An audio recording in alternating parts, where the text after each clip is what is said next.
Hey guys, how are you guys doing? Just want to do a little video on an issue that I had on my car a couple of days ago. So basically, it was happened like at the end of the day. Pretty much, I was using my car the whole entire day, went shopping, etc., etc.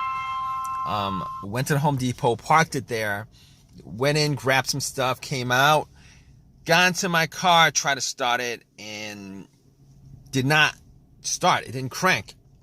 And I was very surprised at that because, let me see. I don't know whether I was surprised at that or not, because I did change up the battery about a month and a half ago.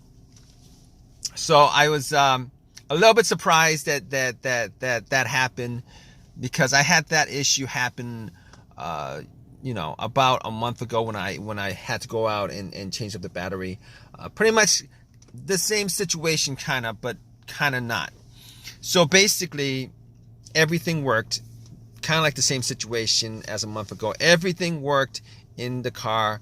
Blower motor worked, the heater worked, the dash lights came on, remote worked, everything worked. All right, and it wouldn't crank at all. I tried to crank it a couple of times. It would not crank at all. Just heard a click every single time I try to, start it. I just heard a click every single time. So had me scratching my head a little bit, and I thought that battery situation was fixed for a long while, years, because a new battery should last you about 4 to 5 years. But unless there was an issue with the battery itself, or maybe, the terminals were loose or something like that. But anyway, I went out and turned on the headlights, the headlight beams, just to see how strong they were, see if it was actually the battery that was the cause of it. And the beams were very, very, very bright. So at that point, I was kind of on the fence about whether it was battery or not. Opened up the hood, popped it, and looked around the battery area just to see whether it was something wrong with the way it, the terminals were plugged in, and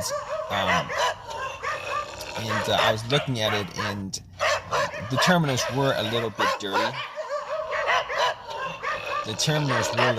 So I took the terminals off, had some Coca-Cola, poured some Coca-Cola on the terminals, got some paper towels that I had, and wiped them, popped them back on, and then tried to start the car again, and it would do the same thing. It wouldn't crank at all. Everything else worked, it just would not crank. So at that point, I went back out, rechecked the terminals, made sure they were tight, and they were tight enough. I mean, I was able to wiggle them loose and stuff, but they were tight enough. All right, they were tight enough. So I didn't think that it was the terminal that was the issue, because they were clean enough also. And at that point, I was like, maybe I should look at the negative terminal just to see whether the ground was connected to the frame of the car, whether there was any kind of rust or any kind of corrosion there. So I checked it out, and everything was clean. And that negative wire is the ground wire to any vehicle. So I was like, okay, all right. Let me see. The battery's good, terminals are good, and at that point, I was like, okay, I'm gonna take out my power pack that I bought from Walmart when I got the battery, just in case one of these situations happen again, because just to save myself some time and stuff like that. I popped it on, and I was for sure it was gonna crank up.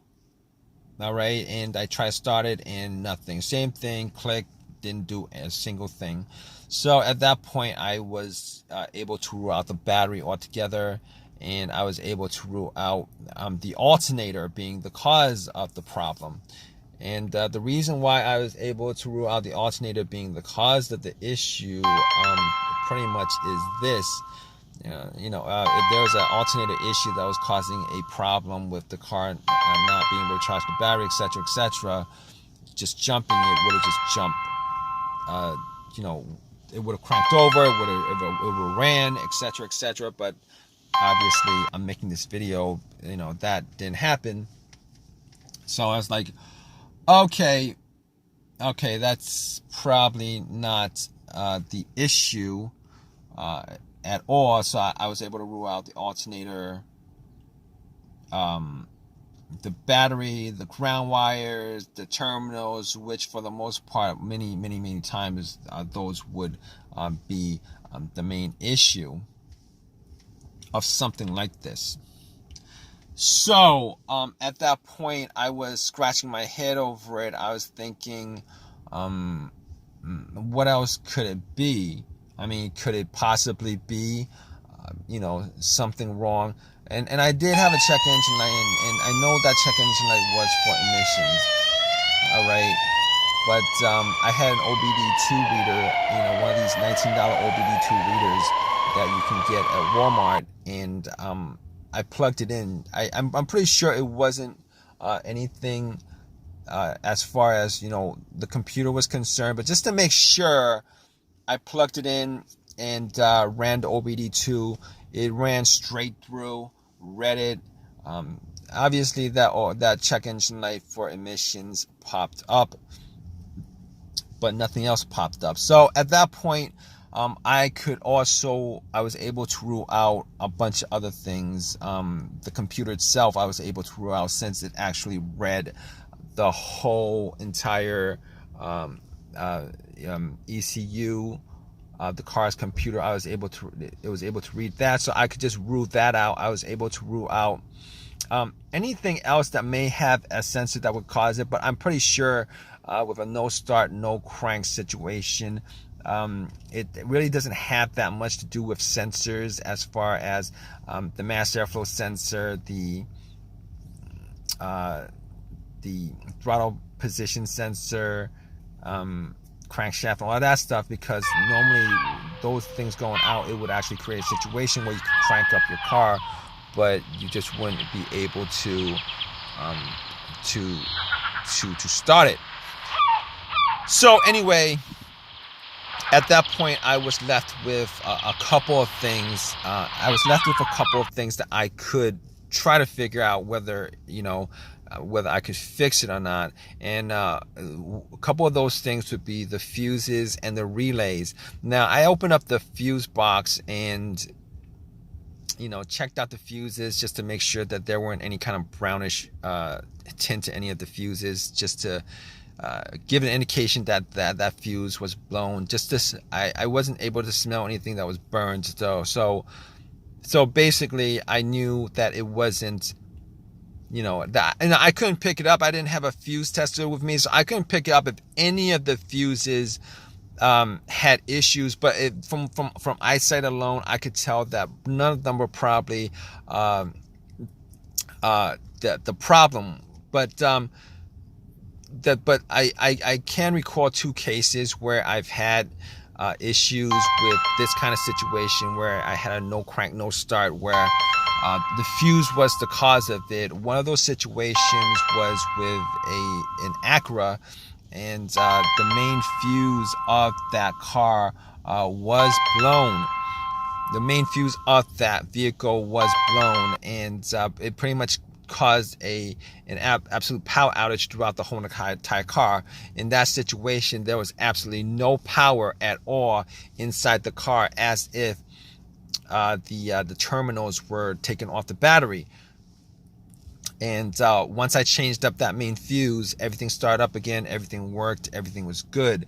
So but unfortunately, that wasn't the same situation as I had a couple of days ago, because I was getting power, it just wasn't cranking up.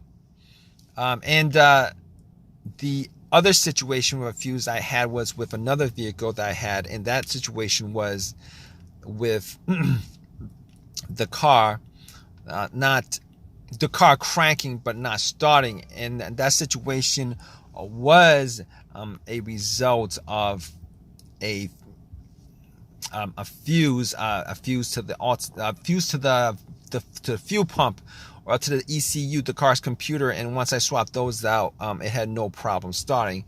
but since it's not cranking at all, I could rule that out. I could rule those two scenarios out as far as the fuse is causing this particular situation. So now that I couldn't rule out the fuses 100% at that point, but since I didn't have a fuse tester with me going through those two scenarios, I was gonna rule those out. I was actually looking for a quick fix. So here's the thing about it. All right.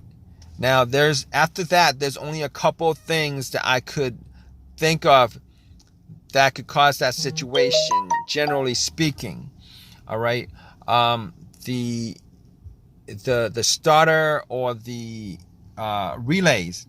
Now, I didn't think it was the starter because I did change out the starter about a year ago. The starter was changed out a year ago. So, and the starter that I bought was a brand new starter. Now, there are chances that the starters do go out. But in this situation, I was thinking rebuilt starters go out more than new starters. And the starter that I bought was an OEM starter. Okay, so I was like, okay, I was crossing my fingers that it could be the relay that was the issue. All right, that's me crossing my fingers, thinking about that was one of the relays, probably a starter relay that was causing the issue. And I went to looked at the relays. Check the relays out. Obviously, if you guys know anything about relays, it's not something that you could probably visually check to see whether something is wrong with it or not. Normally, relays make clicking noises and stuff like that. And I was hearing a click, but it could have been. The clicks were faint. I was hearing a click. So anyway, I got out. Anyway, I checked out the relays and found out where the starter relay was. What I did was I took it out just to inspect it, just to see whether there's any kind of corrosions on the stems or not, and didn't see too much corrosion on the stems. Now, normally, what this situation would entail, as far as me testing it was concerned, was if there was somebody else who could listen to the relay clicking when I'm in the car and stuff like that, I could be able to tell 100%. Probably not 100%, but whether that was the issue or not. But what I did was, instead of doing that, I checked for another relay that had the same. I checked for a relay that was similar, an identical relay in the box. And what I did was, just to test it out, I took the relay out and then swapped it. I took the relay out and then swapped it. And once I swapped it, I tried to crank the car up, and bam, it actually cranked up. It cranked up. It started. So at that point, I knew that it was a malfunctioning relay. Now, so I was able to drive it to AutoZone, bought another relay, popped it in. It works. It's been working since. So it was the starter relay that was the problem. Just want to tell you guys that I did hear the click. I think the relay was malfunctioning. It was working. The relay was working, but it was malfunctioning. I think that was the main problem with the relay itself. The main problem with that issue was that it was working, but it was malfunctioning. Now, I didn't really care enough to do that test, but I did hear the click. And normally when you hear the click, it means that the relay is working, which kind of caught me off guard. But it was working, but I think it was malfunctioning. That's why it wasn't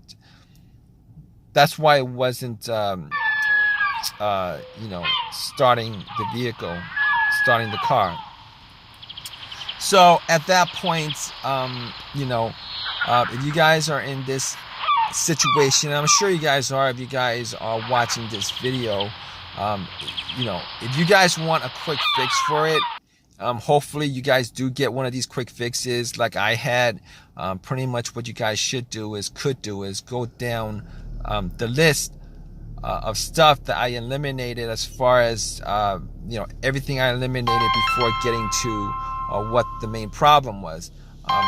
Generally speaking, after the relay, if it wasn't the relay, my first guess would have been the starter being the issue. But regardless, I just want to thank you guys for watching this video. If you guys have a comment, please leave a comment in the comment section. Please subscribe, and please give me a thumbs up if this video has helped you guys out in any way. All right, guys, take care.